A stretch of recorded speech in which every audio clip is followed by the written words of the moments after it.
All right, we back for part two of this Andrew Tate interview with the PBD podcast.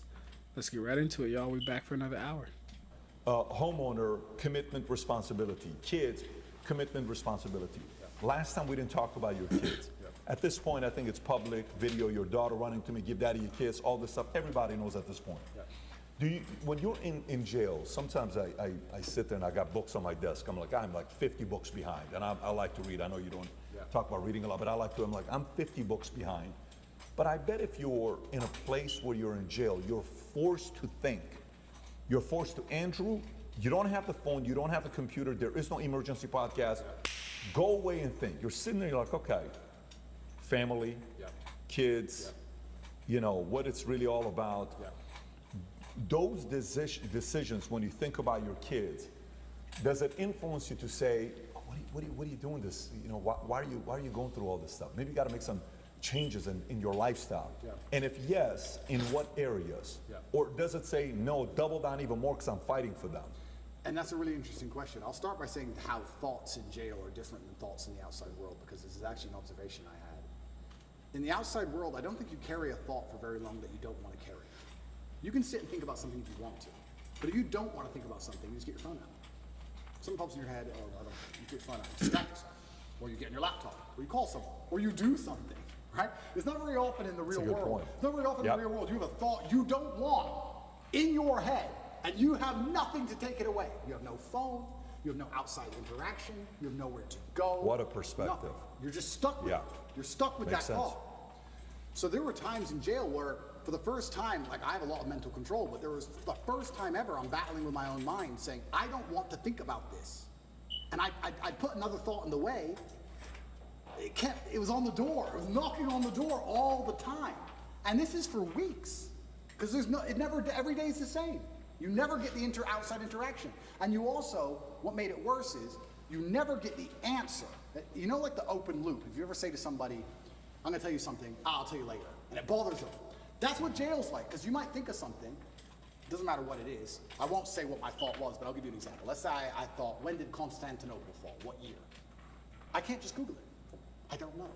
So it's stuck in your head, right? So if you have this negative thought, you don't know the answer. Normally in life, when you want to know something, you find out. But in jail, you don't. So you're like, I don't know. You got this in your head, and you're like, I can't get this out of my head. So when you have a negative thought, especially if that could be so annoying. I can imagine it. That could be so annoying. It could damn near drive you fucking mad not having the answer readily available to you. That's hilarious. there's an open loop to it. You need to know something, or you want to know something. You can't get it out of your mind. I would sit there for hours just meditating, trying to just keep the door closed on negative thoughts. It's really difficult. It's a really strange experience. And maybe in normal jail in Western countries where you get to go and interact with people, you can distract yourself. But I was stuck in a room for 93 days in one room. I did not leave. That was where I was. I was allowed to go to the fridge once a day, which is a 3-meter walk, and back. That is it in my room. You and Tristan are in the same room or no? At the beginning we weren't, but then we ended up in the same room. Got it. Yeah. So, yeah, the thoughts in jail are very pervasive. And it's also a long time, maybe never, in the outside world where I had a thought in my head for weeks and weeks and weeks. And you just satisfy the problem. You fix the issue in the real world. In jail, you can't do that. So yeah, family and kids, and those are the positive things that you do think about. But it's difficult because I think of children, I think of legacy. And then if you're going to think of your legacy via your children, you have to think of your legacy via your actions. And then you have to sit and by extension go, well, truly on my deathbed, truly, will I be happier if I gave up or if I continued to tell the truth? I'm scared of the regret of thinking, you know what, I was the most famous man in the world and every man on earth was listening to me and I was really making a difference, but I got scared. I don't think I can live with that. I don't think I can live as a coward. I'd feel like a pussy. I just feel like a wimp. And sometimes, inside of men, that's all it takes for us to do the most stupid things there is. The idea of feeling like a coward. A man will run into a burning building to not be a coward. If the firefighter, they go, there's children in there, and the whole building's on fire. It's like, well, I can't be a coward. Oh, fuck it. And you'll risk your life.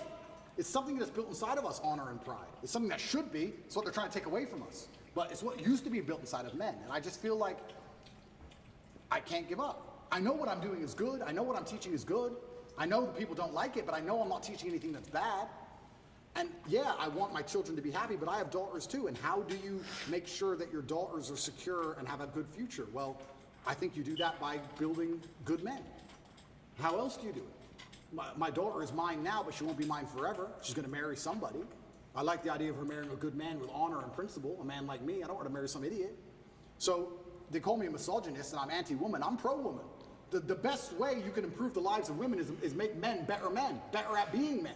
Because when a man is a good man, he's good for all of society, including women. He's good for everyone around him when he's good at being a man.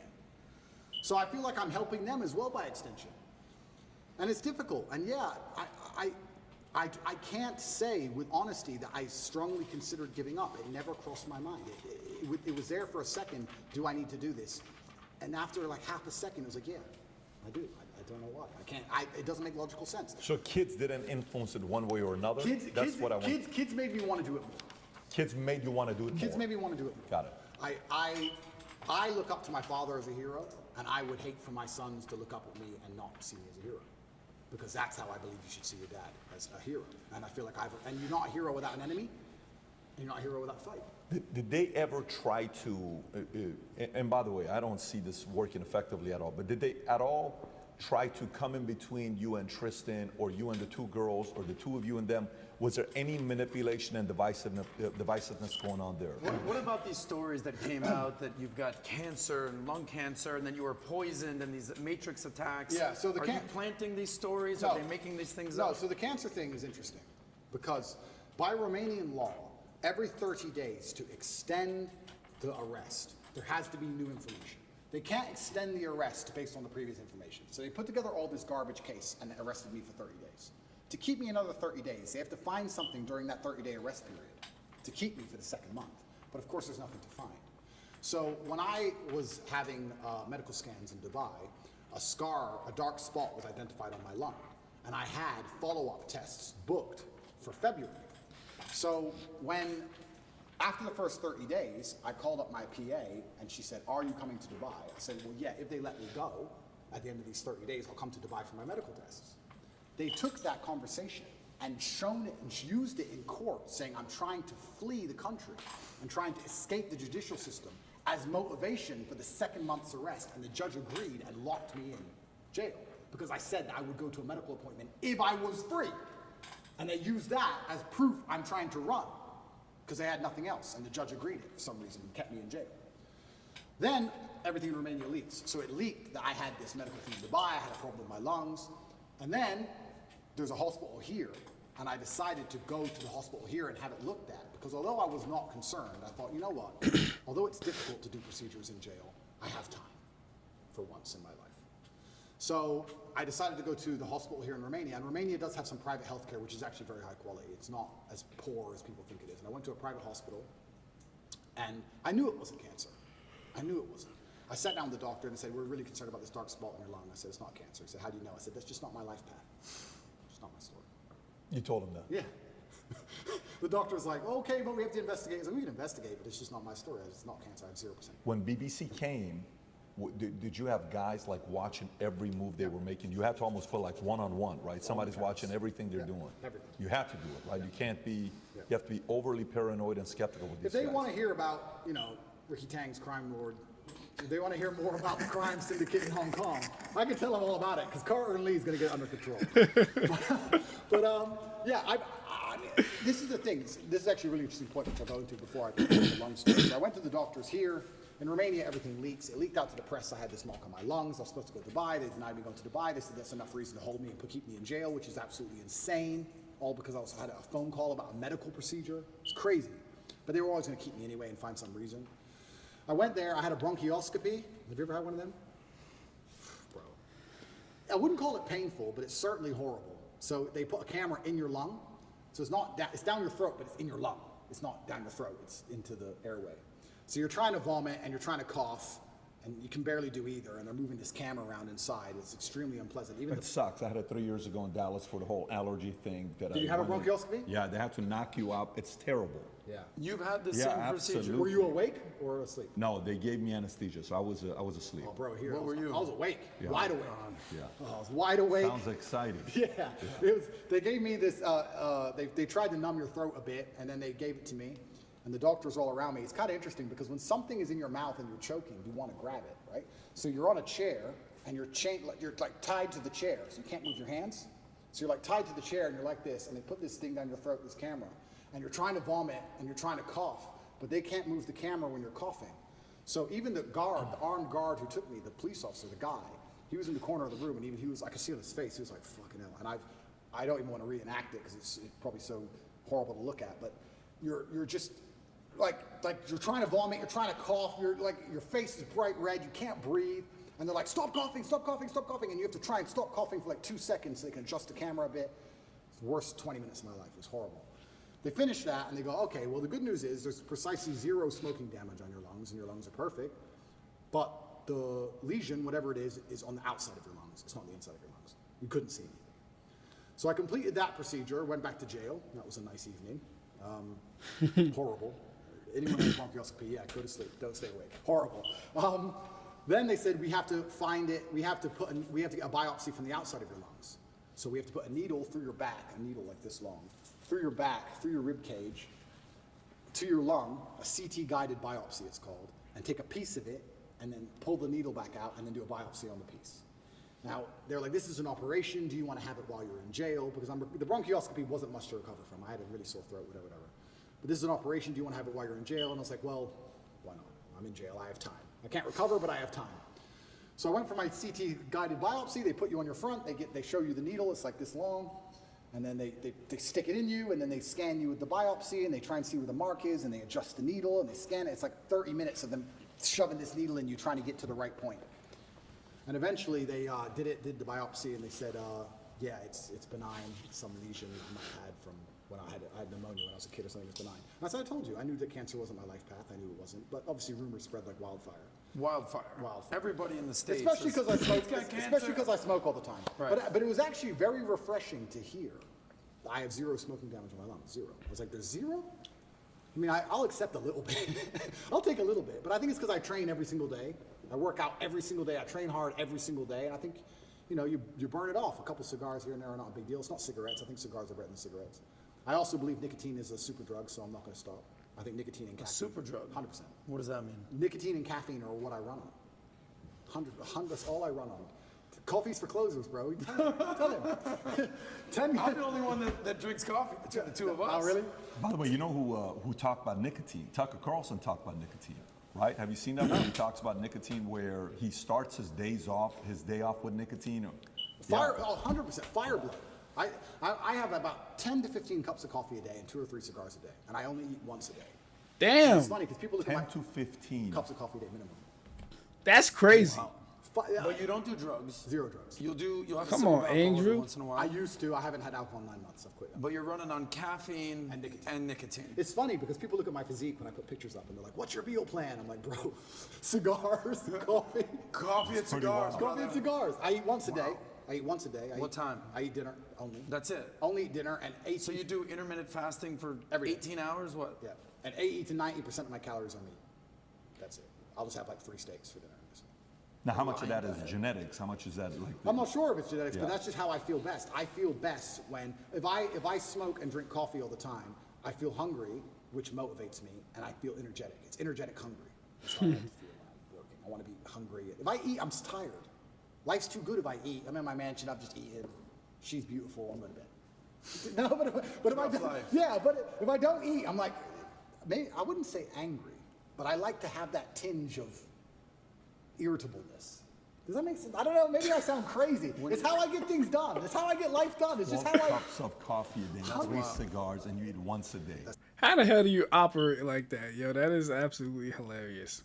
You gotta have some money to intentionally want to not eat and be irritable at the fact that you're not eating. That's hilarious, yo. That's right, yeah. And you Love the train balance, every day. though. Love the balance. And it's working. Well, working for you. It's how I feel best. I don't know if you wrote a book on Tate's diet, if that book would do well. Well, well, this is interesting because I had a blood test when I was in hospital for Yeah. all these things, and my testosterone level, I'm not going to pretend to be an expert on male hormones because I'm not. I don't understand them. I don't know what measurement it's in, but it was between 9 and 27 is the testosterone level, the mark. It can be between 9 and 27, the normal range. I've never taken a steroid in my life. I don't inject anything. I don't take any pills, nothing. And I was 32. I was above the normal scale, and I'm 36 years old. It's supposed to be going down. So whatever I'm doing, I'm sticking to it. What was your diet and your regimen while in jail? There was no Cigarette- coffee? I had coffee and cigarettes. Don't worry, bro. I had those. Really? I spent my commissary money on coffee and cigarettes. I had coffee and cigarettes and one meal a day, same. So there was commissary money. Yeah, so we had. Who gave you that? Yeah, so a friend of mine put money on my account. So I was a rich guy in jail, because in Romanian jail, most people haven't got money, right? I was guy rich. in jail. I was rich. There's a limit to how much you can buy, but I was spending the maximum. So I had plenty of cigarettes, coffee. I actually quit coffee. Now we're talking about coffee, and then I want to go back to the point you made earlier. But I quit coffee for the first 30 days in jail, because I've never not been caffeinated. My experience of life is caffeinated. Caffeinated human, right? If I'm awake, it's caffeine. So I'm like, I don't need energy now. I'm in jail. So I quit caffeine and all coffee for 30 days to see if there's any tangible benefits. And I can confirm to the world that there are none. Zero. I did not sleep any better. I did not go to sleep any easier. I did not dream anymore. Nothing, absolutely nothing good happened, except I was tired all day.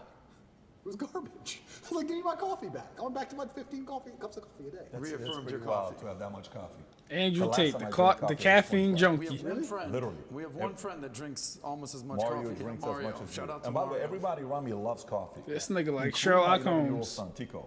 Him and his mom got into an argument the other day because she didn't want to take him to Starbucks. He's like, what do you mean? It's like, I want some coffee. He's like, you're not having coffee at 11 years old. Anyways, but it's working for you. It's working for your body. Correct. Sometimes when you find a diet or a combination that hits your body well, you'll know it, you'll feel it. And you have to know your body the best. Correct. I think there's no perfect diet for everybody. I agree. Everyone's slightly different. I agree. And that's just, and I think you are what you eat to a degree, and it also depends the mental model you want to operate under. If I wanted to operate under comfort, I certainly wouldn't eat the way I eat. I do it because I particularly want to operate under a degree of irritability and high energy and hunger. I like feeling hungry. I don't like feeling full. I like being hungry all the time. I love that. I mean, that's the quality of people where, you know, you can tell a lot from somebody how big they think after they make money and they have some success. Yeah. When they make money, that's when they slow down. That's when they get casual. The hunger goes away. Yeah. You'll really know if somebody is hungry when they made money and they're still going. What is this guy doing? Still going. Yeah. You've already made the money. You've already had the success. Yeah. Let's transition to a couple other stories here. So, all of a sudden, you put in your profile. Obviously, I joked about it. You're the most Googled women on earth. You know, that was based on your Twitter profile. You know, Nina Turner comes out and says, if somebody says they're a woman, not a tough concept. Your response is, I'm a woman, right? You do that. And you've left it on Twitter. Yeah. Tell us why. Because I am. You don't believe me? You're a woman? Are you misgendering me? I have to choose to agree with you, right? My I don't believe you. pronouns are she, her. No, but the level of, it's all a joke, right? But there's actually a very sinister undertone to all of this garbage. And the sinister undertone is that your baseline instincts and your baseline senses are how you've always perceived the world, right? They have to attack them at some level. And they did, I mean, it's fantastic with COVID. COVID, I know we can talk about it now, it was amazing. I used to say to people all the time, who have you seen die? Do you see a pandemic? Yeah, on the news. No. Do you see ambulances rushing back and forth everywhere? Do you see bodies on the street? Do you see lines outside of hospitals? Do you see a pandemic? How a pandemic would look? Do you see a pandemic? Oh, but my friend's grandma, your friend's grandma was 96. Okay? So I'm not saying it's not sad. I'm saying she was 96. Do you see a pandemic? No, you don't. But they have just lied to you so many times that you're ignoring your own eyes. That's the final stage of the slave mind. It's the final stage of it. The final stage of the slave mind is when your eyes tell you this is green, but the news told you it was blue. So it has to be blue. So when they're doing these things, it's nothing to do with caring about the mental health, of gender ideology, none of this garbage. They're deliberately attacking you and saying, what your eyes tell you is wrong. Because if they can make you start to admit that your own eyes are wrong, then what other defense do you have against propaganda?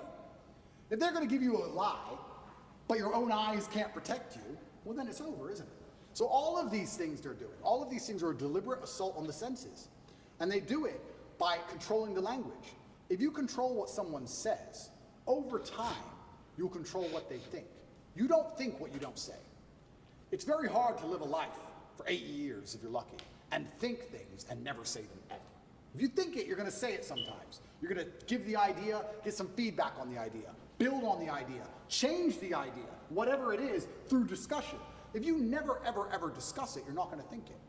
So they say, this is the truth, ignore your eyes, and you have to say it's the truth. You can't say it's not the truth.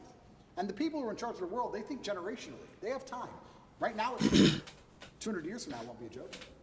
200 years from now, it'll all be fucking standard operating protocol. The grandchildren, the people who are in charge now, that's what they want. They'll pull it off. In the end, slow, incremental damage. They do it with nearly everything. They'll take all your rights away. They'll take 100 of your rights away. They'll upset you. They'll give you 99 back. We're good again. Don't worry. He's absolutely right. 100% absolutely right. People that do these things, they plan for generations into the future, right? They're not about the here and now. They're about 200, 300, 500-year plans from now, how shit should run, how shit should look. They're not even looking at themselves. They're way past themselves. At this point, it's about their posterity and how they want the world to move now, in that time. It's so crazy that he said that, because he's absolutely right. That's how they think. That's how it goes. That's the agenda. That is the plan. And the grandchildren of the people in charge of the world get what they want in the end. They think generationally. So now we're at the beginning of it's all a big joke, right? But especially before Elon had Twitter, when you couldn't say the truth online, when you couldn't say my eyes see X on the internet without going to jail or losing your account, or getting a hate speech charge in the UK or some garbage, they're controlling what you think. And on a long enough time frame, what you think becomes true. We all believe 2 + 2 is 4. But with a hard enough psyop, if you can't say that, if you have to say it's 5, on a long enough time frame, math breaks down and everyone's just going to believe that 2 + 2 = 5. That's what happens. You think we're going to get there? Have you ever seen the experiment? There's a really interesting experiment with monkeys and a banana and a water spout. Have you ever seen this? They put 5 monkeys in a room. Andrew knows his shit, man. I'm impressed. I've been impressed, but I'm impressed. To get the banana, they turn on the hose and splash all the monkeys with ice cold water. So the monkey would come back down and wouldn't get the banana. And when another monkey would go to climb up, they'd splash all the monkeys with ice cold water. And what would happen over time is, when a monkey went to climb the rope to get the banana, the other monkeys would jump and pull him down and hit it and teach him a lesson. Don't go for that banana. If you go for that banana, we get splashed with water. Then they'd swap one of the monkeys out. Now there's a new monkey in the room who doesn't know the game. The new monkey would attempt to climb, and all 4 monkeys would attack the monkey, pull him back down, and kick his ass. He knows if he climbs the rope to get the banana, he gets attacked. He doesn't know he gets splashed with water if he gets the banana. He doesn't know the game, but he knows if I try and climb, they're going to attack me. After a certain amount of weeks, they change another monkey, and another monkey, and another monkey. Over time, you have 5 brand new monkeys who have never been splashed with water ever. But nobody goes to climb the rope, because if they do, they're attacked by all the other monkeys. And nobody even knows why. Damn. That's just how it works. If you climb that rope, they beat you up. That's just how it works. That's what they're doing on a long enough time scale to humanity. There are already X amount of people on the planet. There's already a population, X%, who knows what it is, who ignore their own eyes and repeat what they are told. You can't say that that's not what they're doing, because they're already successful with X amount of the population. They've begun. The seed is there. 2%, 3%, 7%, who knows? They've already proven they can do it. Now it's just a matter of not shutting up and hammering at home. Make sure they repeat it in schools. Children are young. They believe things. They're impressionable. Hammer it to the kids, especially. Put it in every Disney movie. Give it to the kids all day long. They grow up sooner or later. Long enough time frame, that's it. It's generational attacks. But do you think that's going to work, though? Because let me maybe unpack. Yes, bro. I'm from Glendale. Yes. I went to Glendale High. If it's being packaged in the way that he exactly just said, which it pretty much is, you can't turn on the TV without seeing this propaganda, all this LGBT. You can't turn on your TV without seeing it. Once my generation hits our fucking 60s, I'm expecting shit to look like fucking Futurama to some degree, and for robots to be having sex with people, for women to be men fully, for men to be women fully. It's gonna be crazy. I'm also expecting some aliens. Hopefully we see that. Get real confirmation of that. But all it takes is about 3 generations of this shit. Just 3 generations. And shit is over. Reality within itself would fucking collapse. It'd be over. High school and Staloy, right? So yesterday, a big fight broke out in Glendale. Massive, it's all over the news. So the fight was over these parents, Armenian parents, who were for 4 years, they're like, listen, we don't mind if you're gay, but don't teach our 4-year-olds about transgender. Don't put these books in. Finally, yesterday, big old brawl. It's all over the news. They're fighting. Armenian parents are like, we're not going to tolerate this. This is just not going to happen to us, right? Then you go to YouTube. YouTube comes back and says, hey, starting such and such, all the videos that were put up about, you know, the election and, you know, whether it was a fake election or not, we're no longer going to give a strike or take those videos down. They can stay up there, right? This is totally fine. Then you see the Surgeon General comes out, the attorney, I don't know if you saw this one here, he comes out with an article saying new Surgeon General advisory raises alarm about the devastating impact of the epidemic of loneliness and isolation in the United States. This is the same guy that was part of the camp, is now saying, hey, our epidemic of loneliness and isolation has been an underappreciated public health crisis that has harmed individuals and social health, our relationship, our source of healing, et cetera, et cetera. This is the same guy that said, wait a minute, lockdown, you know, do this, do that. So the more and more arguments are coming out against even ESG. I don't know how close you follow ESG, where, why are we doing this? Did you see how much Target lost? $10 billion? Did you see how much Bud Light lost? 25%, 12%? This is no longer working. Well, if you wonder, like even one of the insurance companies I work with closely, it's one of our biggest one we work with. Yesterday, I see their post on Instagram. Well, because of Pride Month, we're doing this. I know the people in that company, but they just raised a few $100 million. One of the companies they gave the money to was one of these bigger guys, the Vanguard, BlackRock, and you know, State Street. So when you take money from those guys, you have to have a certain ESG score.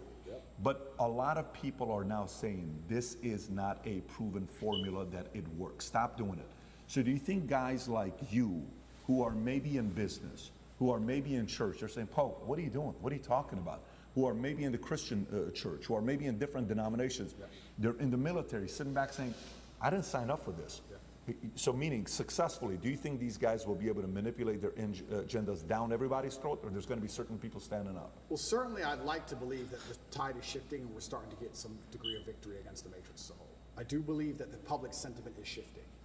However, the fight is long and it's very, very difficult, because I agree with what you're saying. Only a year ago, I would argue it completely and say it's basically over. I'm actually very impressed with the ground we've taken back with common sense. But these people operate so slowly. It's generational, these attacks. The attacks we're suffering now were started in the 70s and 80s. They take it over time. And yes, it's fantastic that those parents fought back against that school. That's fantastic. But there's a whole bunch of schools where they didn't. And who knows, okay, that particular book might be removed. A softer version will be implemented. Next year, maybe that book will come back. They have all the time in the world, all the money in the world, and they're insulated from these things. That's what's most scary. You talk about Vanguard and BlackRock and all these companies. What's actually scary about it is the people who are making these decisions are completely insulated from the consequences of their decisions. They're in Switzerland. They fly private. They don't care. You think they care about any of this crap? They'll say, oh, do this. Oh, it's caused a riot. They don't live there. They're nowhere near it. They have nothing to do with it. When is the last time you've even seen a politician? Do these people even exist? They're nothing to do with where they operate. It's actually amazing. When I was in Dubai once, I think it was about 3 years ago, I saw the leader of Dubai walking through the mall. I was like, he's a person and he just walks through the mall. I was so impressed. Imagine a Western leader walking through the mall. Never. Never. Never in a million years. It's just pieces of paper, private jet, vanish. All these people who are in charge of everything don't even live in these communities. I do believe that, yes, we can win, because I don't think you can fight to the best of your ability if all hope is lost. I do believe we're winning and taking ground back, absolutely. And I believe that we're doing that by purely telling the truth. What our eyes see is what's real. And we're doing it in the name of God, because you're saying Armenians are strictly religious. I think God and religion is one of the best ways you can combat these things. However, the fight is never ending, because they're never ending going to try and implement. You talk about ESG scores. It's garbage they put together. That's not going to end. It's just going to get worse and worse and worse over time. And it's kind of unfortunate and it's kind of upsetting that we still have this system where the people can be unhappy with something. The peasants can revolt to a degree. But does it even really matter at some point? You get to a point of power where you don't care about money. And then things are really difficult, right? When you control everything, you don't care about money. I mean, I'd like to actually argue. We talk about Bud Light. This Mulaney, whatever is it? Dylan Mulvaney. Whatever. Yeah. Yeah, Dylan Mulvaney. Sweetheart, yeah. And yeah, I know he's damaged their share price, et cetera, et cetera. I would believe people who own that company or beyond that company, I don't think they truly give a fuck. InBev. I don't think they care. Maybe they care a bit. I don't think they're losing that much sleep over it. Maybe they are, a little bit, but I'm saying you get to degrees of power and levels of power where you don't care about money. I'll give you a perfect example of it. I know we keep going back to this, but it was actually a massive pivotal event in awakening so many people was the COVID scam.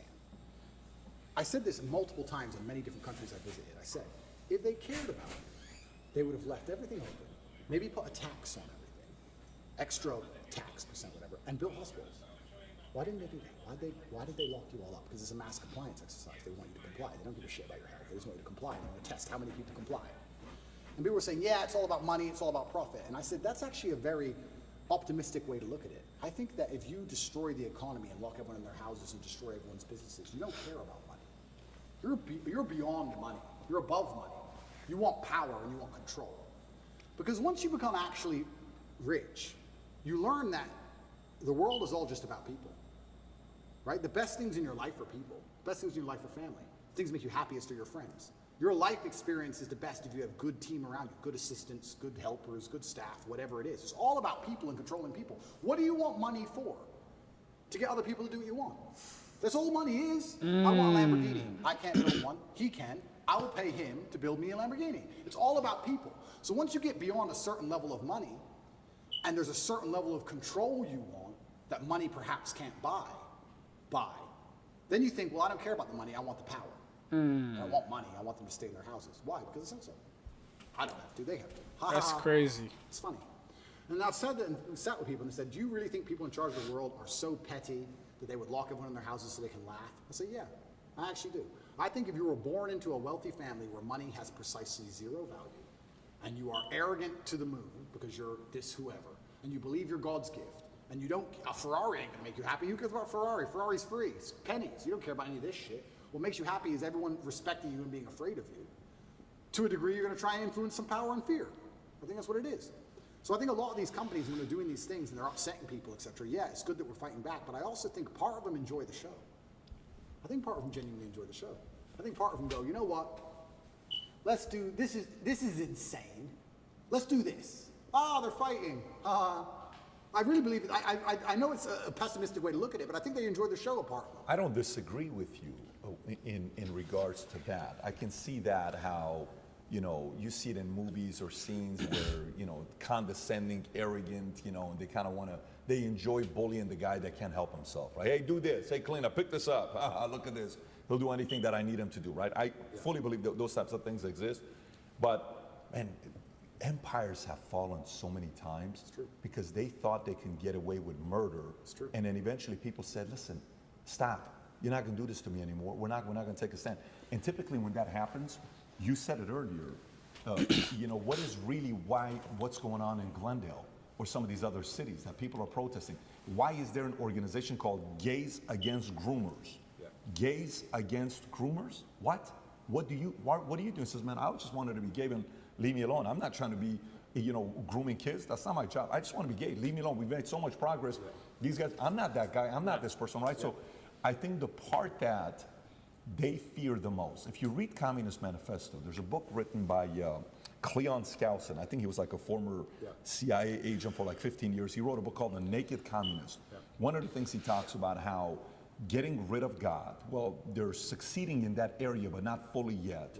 You know, getting rid of the family nucleus, well, we already know what is the purpose of this LGBTQ movement, what is the purpose of this transgender, what is the purpose of, let me get this straight, this person cannot buy a gun at 13, this person cannot go in the military at 13, this person cannot vote at 18, this person cannot own a car at 13, but they can transition the most important decision of their lives. You're okay with? Yes.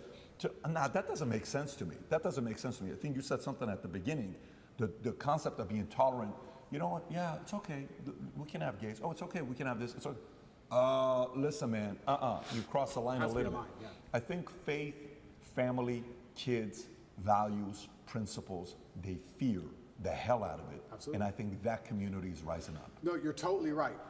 But you made a really interesting point there about empires falling, and this is where I kind of feel like we're entering a new stage of the world because it's never really done before. Because typically when empires fell, the world was far more polarized. If the empire fell, there was nowhere for the corrupt dictators of said empire to go. The empire's fallen. Let's say England fell. You can't. It's very hard to get exile in France. You could do it a little bit. But let's say America fell today. Let's say it completely collapsed and it fell. The people who archetyped that downfall, do you think they'd be in America? Do you think they'd be sitting there waiting to get scooped up? Do you know who they are? Can you recognize them? What's their name? Even if you could, do you think they're in America or do you think they're skiing in Switzerland? This globalism, the whole point of globalism is that they don't care when empires fall. When you globalize the world, then you have a chessboard. I lost the knight, doesn't matter, call the bishop. Sack the queen, who cares? There's so many things I want to say, but I don't want to die. But there's truth. This can be proven and shown even with this current proxy war. Europe and all the gas. Hey, yo, Andrew. Oh, my gosh, man. I could not. I wanted to say something, too, but I'm just. Prices and the inflation rate in Europe has gone to the moon to fund this proxy war in Ukraine. Why has this happened? Because America's in charge of everything, and America has decided that Europe has to bear the brunt of the bullshit for its proxy war. You're going to have higher gas prices, you're going to have inflation, you're going to have mass civil unrest, you're going to deal with it all. And we're going to sit over here and insulate ourselves because we have the global reserve currency, and the war is going to happen over there, and everyone's going to die, and we're in charge.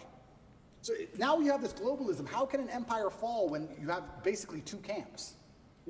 There's two teams now. There's two sides left. So I agree with you completely about empires falling, but I'm saying if the empires fell in days of old, the kings would be strung up.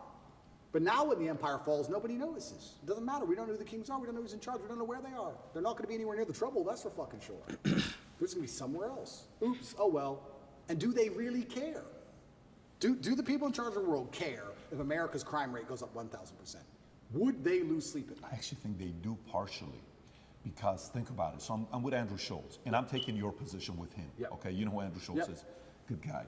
And he says, you know, part of me that gives me comfort is knowing these guys are so obsessed with their money. He may be wrong, so we can debate this. Yep. They're so obsessed with their money that there's no way they're going to let America fall, because if America falls, everything else falls. So they're going to go just as much as they can to control, but not enough to get the machine to break, because they're so in love with money and power, they don't want to give that up. Well, I hope that's true. I would love for that to be true. But my argument is that these people are already so deeply entrenched, they print the money. They'll print the new money. They don't care. If they cared about money, COVID wouldn't have happened. They closed the entire economy. I don't think they care about money. I think they control the world to a level where you want to eat? Do you want water? Like, I don't think they give a shit about money. They'll print the new money. They'll change the name of it and print the new one. At a certain level of power, I think they're so above and beyond all of our concepts of how the world works that they don't have any interest in any of it. I don't think they give a shit. I think if you were to go to these people, whoever they are, and say, we're going to take your money away, they would just laugh at you. You think you can take my money? You think you understand money? You think you're going to damage the stock market? You think I give a shit about share price? I think there's a level beyond all of this. And they're the ones who truly are running things, and they truly have no influence. And in fact, the harder they damage the economy and the more damage they do to money, the more people are dependent on governments to eat. That's where communism comes from, right? The more poor we get, the more you need the government just so you have food in your mouth. How can you resist the government if they feed you? You can't. So yeah, and I sound pessimistic, and I'm not pessimistic. And I do believe the answer to all of these things is free thinking and truth and God and communities standing up for themselves and changing the general consensus. I do believe that. Because to a degree, although we talk about people who run the world, to a degree we run the world. Because our tolerance level is what runs the world. There's more of us than them. So to a degree you say, who's in charge of the world? Well, I like to say, well, we are. Because it's all about, we're the abused wife in this relationship. How much crap are we going to put up with? We set the limit. They're going to come at us with everything they can, right? We set the limit. But the problem is, they try very, very hard to, one, increase our limit to the max, which is tolerance, and two, to divide us to the point where we don't ever unite long enough. I love what happened in Glendale, what you just told me about. That should be happening in every single school across America, all of them. Oh, they would love it if you retweet the video for them and give more exposure. I will do. You know, when you're saying this, I'm reading a book right now, Robert Moses. I don't know if you know who he is or not, Power Broker. This is a guy, it would be a very interesting guy for you to study. This is the guy that built New York, okay? And he came up and hated, complicated person, misunderstood. The more they would push him back, the more he stood up. the more they would say, no, this is not fair what you're doing, the more he would even say, I'm gonna go even more extreme. And so if in New York you mention the name Robert Moses, there's gonna be a camp that's gonna say scumbag, racist, white supremacist, all this stuff. And there's a side that's gonna say, this guy built a bridge, this guy did this guy did that. He would make it so hard for a certain community to go to the nicer community. He would put the the bridge so low that trucks couldn't go through because he didn't want the bad people to go into this. Like he was that sharp. And one time in the book, they talk about how Robert Moses, he says, look, the one thing about Robert Moses, he could give a shit about money. He could give a shit about, it was all about his influence over. So I agree, there's certain people that don't care about money. They're more driven by control, influence, all of that. The part that, we're talking about the movie Fury, Vinny, and you give me this whole thing about Fury, the scene where Shia LaBeouf is reading out of the Bible and he's crying while he's reading this. And then, if you want to text me and then afterwards, you see Brad Pitt quotes exactly what scripture it was, but they never showed how much faith he had. And the whole point was, I'm ready to die. We know we're here. This is going to be happening. We're in the attack. I think the people, there's a part about Trump. I had a girl on Whitney Webb. I don't know if you know who Whitney Webb is. We had her on. Okay. Yeah. And we start talking about different things. And I've been having a lot of weird guests on lately and making a comparison between the Kennedy family and Trump. Pisses a lot of people off. But those two families, forget the fact that one's a Democrat, one's a Republican. They were both anti-establishment. They were both anti-military industrial complex. They were both anti-CIA, anti-FBI, anti all of this stuff, right? We saw what happened with Kennedy. We saw what happened with Reagan. We saw what happened with Lincoln. All these guys were anti-establishment guys. We saw what happened with Trump. The part about Trump that, made the other side uncomfortable is, okay, we can kill the guy. That's been the strategy for a long time. You can't really do it today as much because they fear one thing that they're the most jealous and envy. You know what that is? They do not want to build a martyr. They fear building a martyr because that's the ultimate high that they want to get. They do not want to build a martyr, right? So, okay, we're going to humiliate the crap out of you. We're going to embarrass the crap out of you. We're going to publicly try to do this. We're going to come in between you and your kids. We're going to go get your daughter to be more LGBT. We're going to get her to be on this side. And we're going to pin this strategy. We're going to put break the entire family apart, right? And he still stands up there. And to them, it's like, what the hell do we need to do for you to, just sit down and be quiet, not willing to do it? That's right. Do you think, again, going back to it, more of those types of men and women who are misunderstood and complicated stories, they're not perfect, far from it. More of those guys are the ones that are saying, yeah, it's just not going to happen on my watch, man. And that's what we need. And by the very nature of being the kind of person who's principled enough to risk his own personal situation in life, if you have principles that strong, you're going to be disliked by some people. You're never going to have a person who is principled enough to take risk to his public detriment for the good of what he believes in, who's liked by everybody. That's a logic fail, right? Because he has principles which are hard lines, and people exist across the entire spectrum. So there's going to be people who exist outside of those lines. That's what I liked about Trump. He's not perfect, of course not, but he says what he means what he says. I actually disagree with him on many things. But he says what he means what he says, and that's what they're afraid of. They're afraid of a man who says what he means and means what he says because he can't be bought, because he's principled. He can't be bought. Even now, if they were to come to me with $100 million and say, we'll sponsor you with this company, it's $100 million, you just have to shut up, I'd say, no, I don't want your money. I don't want the money. I don't need money. There's nothing else to buy. I bought everything. I don't need it. My principle's worth more. So, and that's what they're afraid of. They're afraid of principles, and it goes back to the original point. They're trying to remove all of our morality, all of our baseline understanding of things. Connect is an application which allows you to take a minute to connect with influencers from all around the world. My name is Andrew Tate, and I'm available to speak directly to you on Connect. That's how they inject you with the slave mind. That's exactly what it is, and you're right. History has always been that way, and now it's under conscious assault. I've never said this before. I've never even thought this before. This is a brand new thought for me. But I would like to think in times of old, in history, perhaps everybody was the same. Everybody was principled. Everybody had parameters, but they were different parameters. Perhaps they were competing ideas. But I think in the modern world, it's not so much competing parameters. It's just people who believe in things. People who don't believe in anything besides what they're fucking told that changes every day. You have the empty brains, the slave minds, and the people who actually stand up for something. And the Free slave thinkers. and the free thinkers, but the slave minds, you can't say, well, they believe in a different ideology, because they don't. They believe in what they're told to believe in on that particular day. It changes. They don't have any true core belief. They just repeat. I talk about the Matrix all the time, and people say, why did you choose that terminology? And I chose that terminology because it is perfectly accurate in describing exactly what is happening. The Matrix is a computer program which is designed to control your mind so that your body can be used to power the machines. That's exactly what happens when they make you watch the news, to control your mind so you continue to use your body, to work some garbage job and suffer from inflation and power the machines. Machines being soulless people who are in charge of the world.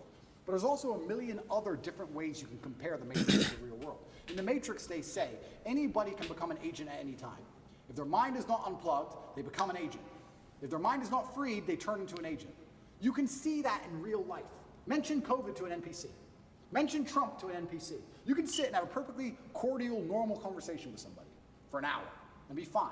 And you can mention one of the particular subjects which they are programmed to hate by the Matrix itself, and they will turn into an agent in real time. And you will see them now start to genuinely, emotionally dislike you as a person. They were your friend for an hour. Yeah. Now they hate you. They will turn into an agent. COVID was perfect. I would sit with people and we'd all be friends until I mentioned that COVID's garbage. And now they're an agent. What do you mean COVID's garbage? My friend's grandma was 99. She got sick. Okay, sorry. That doesn't change my view. And they change. And the Matrix is actually a perfect, absolute explanation of what's happening. And Morpheus says it. If your mind's not freed, you can be one of them. And that's what's happening. And this is why we don't have competing sets of parameters which are trying to argue about which is the best way to run the world. We have people with parameters who believe in family and love and God and tradition and taking care of yourself and taking care of others. There's people with moral standard, and there's people with none. Zero. Empty vessels, agents who are programmed on any given day of what they're supposed to care about. These people can't tell me they care about things. That's what's most annoying about my position, because it's absolutely and utterly weaponized virtue they use against me. The people who hate me because, one, I truly believe, and I know this is arrogant to say, but I feel like I have to say it. There's definitely a massive jealousy implement. If I wasn't so tall and rich and good looking, it wouldn't be happening. They don't fucking like me. They don't like me because I remind them of the jock at school that took their girl. That's part of it, right? They don't like me personally. So it's true. So they try and find an attack vector. And what happens when you have somebody who's monumentally successful across all realms of human endeavor? The only way you can attack them is by calling them a bad person. They can't call me stupid. They can't call me ugly. Can't call me broke. Can't call me weak. They can't call me any of these things. So how do we attack this guy? Well, he's a bad person. How do you call someone a bad person? You weaponize virtue. None of the people, none, who are pretending to give a shit about women and that I'm bad to protect women have any interest in protecting women. None of these people think I better become physically strong to protect women. None of them even believe in protecting a woman in a physical scenario. None of them even believe in protecting their family. None of them donate to any charities that involve women, nothing. They're just taking the virtue and weaponizing it and attacking me with it. Me as a person who donates $25 million a year to charity to feed both male and female children. Me as a person who believes I have a responsibility to be physically capable so that any woman I'm walking down the street with is safe. I do more for women than any of these clowns would ever do. But they're just weaponizing virtue and attacking me with it. It's not even genuine virtue. That's what's so upsetting about it. These people, the matrix-minded people, have so few parameters and so few virtue. Whenever there's virtue inside of them, it's only so they can take it, weaponize it, and fire it at you. They don't give a shit about any of the issues they talk about. They don't care about race. They don't care about women. They don't care about gays. None of it. They take it, they put it in a bullet, and they shoot it at the people they don't like. It's all fake. All of it. When you were talking about this, I wrote all these things down that we're talking about. Principled virtues, God, parents, true believers, fighters, traditions. These people they fear, right? All these people they fear. And these guys are slowly but surely starting to stand up. The scene we're talking about with Shia LaBeouf, he says, what we're doing here is a righteous act. Here's a Bible verse, I think, about sometimes, many times. This is his words. It goes, and I heard the voice of the Lord saying, whom shall I send, and who will go for us? And he began crying and said, here I am, send me. Brad Pitt turns around and says, Book of Isaiah chapter 6. For me, in business, I asked this question the other day. I'm so curious to get your thoughts on this. for the longest time, when I got into business, I was, a younger guy, 21. I'm like, okay, very coachable. Tell me, what do I got to do? I'm a coachable guy. What do I got to do? I'm a coachable guy. Super coachable. I want to make money. I'm sick of time of being broke. My dad's at the 99 cents. Too many heart attacks. I want to get out of here. Yep. So I'm like, hey, Patrick, basic stuff. When you're doing business and you're talking to rich people, I'm Morgan Stanley Dean Witter.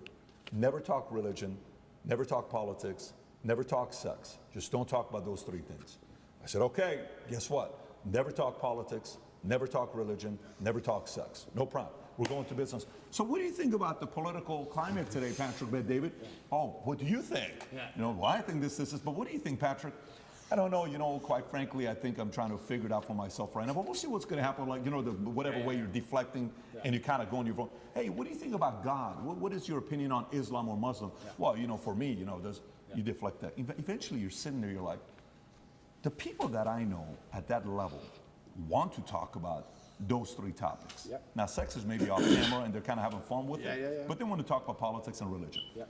So we, for the longest time, have been silenced, and now the ESG community, all this time they've told us to stay quiet, and they're saying what? They're talking politics, they're talking religion, and they're talking sex. Sex the way through LGBTQ, what's wrong with that? What's wrong with it? It's normal, it's normal, it's normal. No, it's not normal. Well, listen, you guys shouldn't talk about politics and sex and religion, shouldn't be doing that. And then you see this one, during COVID, one pastor, Australia, a Syrian man. I don't know what his name is, Vinny. What's his name? The Syrian pastor, priest from Australia. And he was fighting all the anti-COVID guidelines, and his stuff is going viral. He's doing this. And you've seen these messages. Some of the people that stood up, they stood up because they feared God, okay? And for you, with your life, it's been interesting watching you go through your evolution of your faith. Pre-2022, former atheist, a couple of the things you've said in the past, God isn't real because you can't prove it. Okay, kind of like, that was more the Malcolm X argument, right? Bad things happen to good people and good things happen to bad people far too often for God to exist. I'm the center of my universe. That's pre-2020. Then gradually you start talking about Christianity and, in 2020 you made a video announcing that you were wrong about what you had said previously about God, right?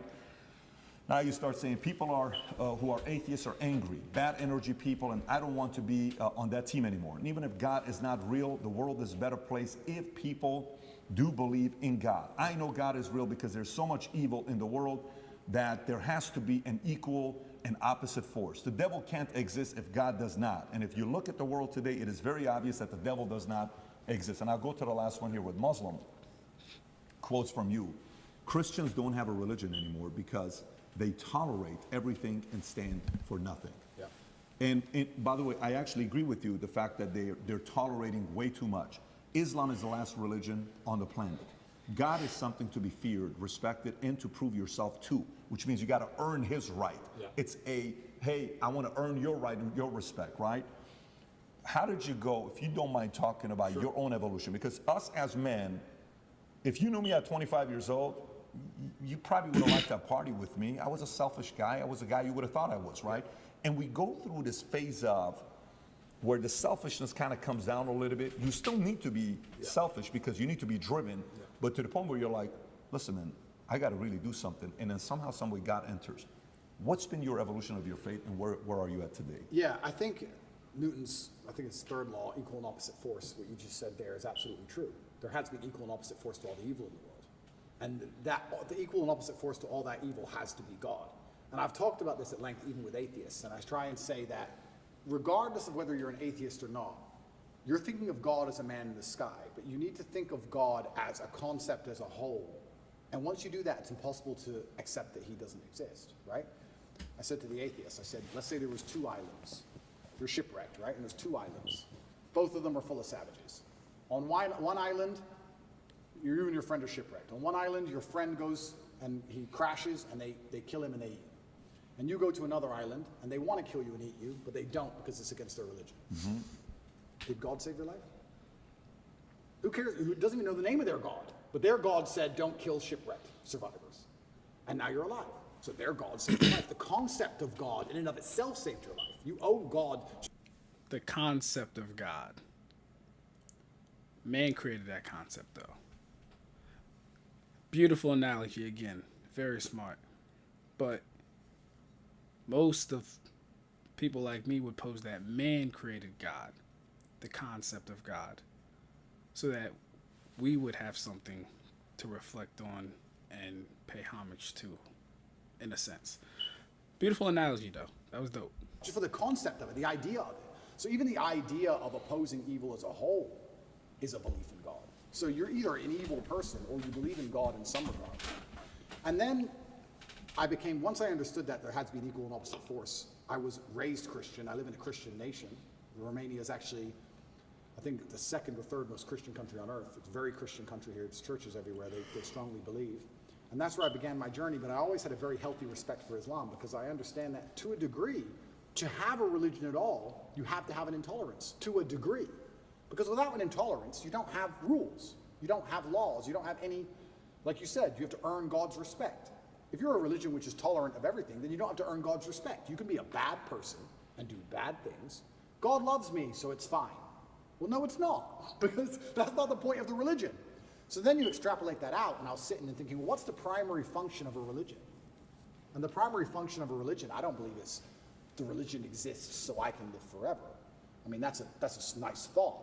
But I think on a macro level, the primary objective of a religion is to restore and contain some degree of traditional value within the society. How do you judge, let me change the way I worded that. How do you judge the success of a religion? I don't think you can judge it by the number of people who join it, because there's lots of people who are Catholic who don't act Catholic. They don't act in any way particularly Christian. Anyone can say they're something. You can walk into a strip club and everyone says they're Christian. It doesn't mean anything, right? So how do you judge the success of a religion? Well, I like to think the best way to judge the success of a religion is how successful is it at fighting evil? How successful is it at preserving the morality of a population in X parameter, in X geographical area? So when you look at it from that way, you can't say that Islam... But are we talking about the religion itself or the people who are members that would carry it out? It's an interesting question, but how do we determine, are we just going off of the rules, regulations, and restrictions of said religion, or the people who would carry those things out in the religion? Islam isn't the most successful religion on earth. It's the most successful in regards to opposing evil. It's the most successful in regards to opposing its differing viewpoints. It's the most successful in regards to having people act within the limits and the confines of what it finds to be moral and good to God. Okay, so it's the people... most adhered to. It's the most feared. It's the most respected in most forms. And then also I'd like to think... I would say it's the most feared. Yeah, it's the most feared. But what is respect without fear? Do we respect men we don't fear? If there's a man who could do absolutely nothing to you on any level at all, you might be nice to him, sure, because we're not bad people. But would you really respect him? If you could take his chick in front of his face, set his car on fire, and he wouldn't do a thing, you wouldn't respect him. You might be nice to him because we're not bullies, but you wouldn't respect him. Respect and fear are linked. They're not always the same thing, and you can maybe have fear without respect, but it's very hard to have respect without fear. And also, I heard someone say once that we see the world as we see ourselves. If you're a thief, you think everyone's a thief. If you're a liar, you think everyone's a liar. And I kind of agree with that. I understood that. I also like to think we see religion as we see ourselves. I like to see myself as a person whose respect you have to earn. I like to see myself as a person who has strong, rigid boundaries. I like to see myself as a person who will stand up and say, no, that's wrong. I like to see myself as a person who's not afraid of being shamed by whatever community for saying, I don't agree with that particular ideal. I like seeing myself that way. So if I'm going to see myself that way, then I'm going to naturally align with a religion that operates within that form. So when I say Islam is the last religion on earth, I say it because it seems to be the only one who will stand up and say, no, we don't care. No, that's not what the book says. No. I was raised Christian, and Muslims as a whole, we have no problems with Christians. None at all. I don't want anyone to think I'm anti-Christian, like I dislike Christians. We don't have a problem with Christians. We believe in a lot of the same things. We believe in Jesus. We put more respect on the name of Jesus than most Christians do. I just don't like the idea of people saying they're a Christian and saying, but because I'm a Christian, I can do whatever I want and throw all the rules away and none of it matters. Because once you have that level of tolerance, you no longer have a religion. Islam seems to be the last religion left with parameters. If you don't have parameters, you don't have a religion at all. So the closer I found myself to God, the closer I found myself to Islam. That's just how it ended. And Andrew, speaking of fear, one could argue that Islam these days, certainly in the last 20 years with the war on terror, they've also been the most vilified. Absolutely. Right? So, you know, everything that we've seen happen with extremism and everything that's going on all over the world, How are you grappling with that? You've been a Christian Yeah. for years now. Islam, everything. And you know what? That's such an interesting question, because when I was younger, especially when I was an atheist, I would sit and think, people are really doing terror attacks and doing all this crazy stuff because they're upset over a cartoon. That's so stupid. And nobody should kill anybody. Nobody should kill anybody. Charlie Hebdo, Yeah, everything. nobody should kill anybody. Nobody should kill anybody. I'll make that very clear. But also part of me is now saying, why would you want to insult the prophet for billions of people? Why would you want to do that? I don't even want to make the argument against free speech. I'm not even saying you couldn't be allowed to. This is a sensitive subject. I'm just saying, what kind of person wakes up and thinks, I want to do that? I don't know. I just don't think that's a healthy mindset. Like when I see these Satanists, and they're, especially in America, and they're doing, let's keep it on Christianity, these Satanists, and they're dressing up Jesus as gay and all this stuff, like, that's not done in any kind of good faith. There's no good reason to do that. That's done with genuinely malicious intention. And what kind of people want to do that? And then the answer by extension is, I thought America was a Christian country. So how can you have a Christian country where the prophets of the religion are mocked to the highest possible levels within the confines of the country, and it's promoted? Is that a Christian country? Doesn't seem like a Christian country to me. I don't think the same thing would happen with Islam in Saudi Arabia. I can't imagine that happening. So how can you say we're a Christian country, but everyone's mocking our God on the streets? Ha ha ha. It's on Netflix. Ha ha ha. I'll be the first to That's mock not a Christian God. country to me. So if you're not a Christian Jesus. country, then where's the religion? The religion's supposed to enforce certain boundaries. You're supposed to at least show it respect, And it's also kind of interesting because in Christian countries, there's more respect for Islam than there is for Christianity. In a Christian country, name one. They still don't do it with the Islamic Prophet. Why do you think that is? It's too much smoke. It's just not worth the heat. Because people believe. And I'm not advocating for violence on any level. I'm saying that even these degenerates who are trying to destroy people's belief in God, like we've discussed earlier, because they don't want you to have any baseline morality. If you believe in God, there are commandments, yes and no. That baseline morality prevents you being an absolute slave. So they're trying to destroy it. But even those degenerates who are trying to mock and disgrace God understand there's a point where it just backfires and, ooh, this is smoke. And they don't want the smoke. And shouldn't God be feared? I'm scared of God. It's the only thing I fear. I fear God. They can put me in jail. I know I'm telling the truth. God's on my side. I fear God. So God should be feared. So once again, does anybody fear the Christian God? I haven't seen anybody scared of him in a long time. And it's kind of crazy because it's very interesting. The mass migration and all these things are leftist policies, but then also Islam is the most right-wing religion on earth. It's kind of very interesting. I grew up in England, and I grew up in Luton, which is a town which is mainly Muslims. It's a huge Islamic community. And there was a bunch of English people who were complaining about there's too much immigration, we're losing our culture, and I understood their point absolutely. But these are the same people complaining about all the left-wing LGBT in schools and all these issues. And I was like, the only allies you have against this are the Muslims. They're the only allies you have in any of this. The Christians don't protest against any of this stuff. There's very few Christians who will get up off their ass and complain. In fact, I saw on Twitter yesterday, one of the churches was lit up in rainbow.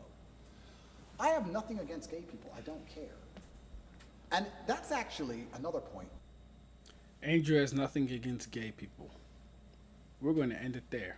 That was part 2, y'all. Tune in for next time.